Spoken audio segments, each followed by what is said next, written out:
Rus tili bo'yicha sertifikat olishga qiynalyapsizmi? Unda biz sizga yordam beramiz. Bundan tashqari, reyestrdan chiqarish va patent olishdagi boshqa muammolarni hal qilamiz. Xizmat haqqi esa ish bajarilgandan keyin amalga oshiriladi. Murojaat uchun WhatsApp va imo orqali bog'lanishingiz mumkin.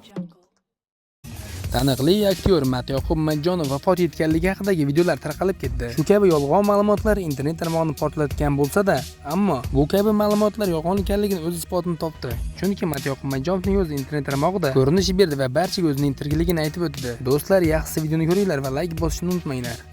Assalomu alaykum aziz kuzatuvchilar. Sizlar bilan anchadan beri bunaqa haliga muloqot qilmagan edik, chunki vaqt yo'q edi, ish ko'p.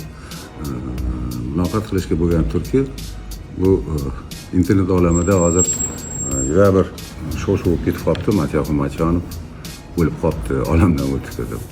Shuni chiqarganlarga, shuni haligi bir-birlariga uzatishayotganlarga Xudo insof bersin. Allohga behisob shukr, sog'man, salomatman. Bizni hurmat qiladigan, bizni san'atimizni e'tirof qiladigan, ozgina bo'lsa ham qadrlaydigan muxlislarimga aytmoqchiman. Xudo shukr, sog'man, salomatman. Men chiqmasdim. Bugun ishxonaga kelsam, shogirdlarim aytib qolishdi. Ustoz, chiqing, ozgina ma'lumot bering deyishgani uchun chiqyapman. Sog'man, salomatman. Xudo xohlasa yangi ishlar arafasida turibmiz. Sizlarga yaxshi filmlar albatta tez kunda tortiq qilamiz, hadya qilamiz. Sizlarni hurmat qilib, sevib qoluvchi Matyoqub Matchonov o'zimman. Sog' bo'linglar.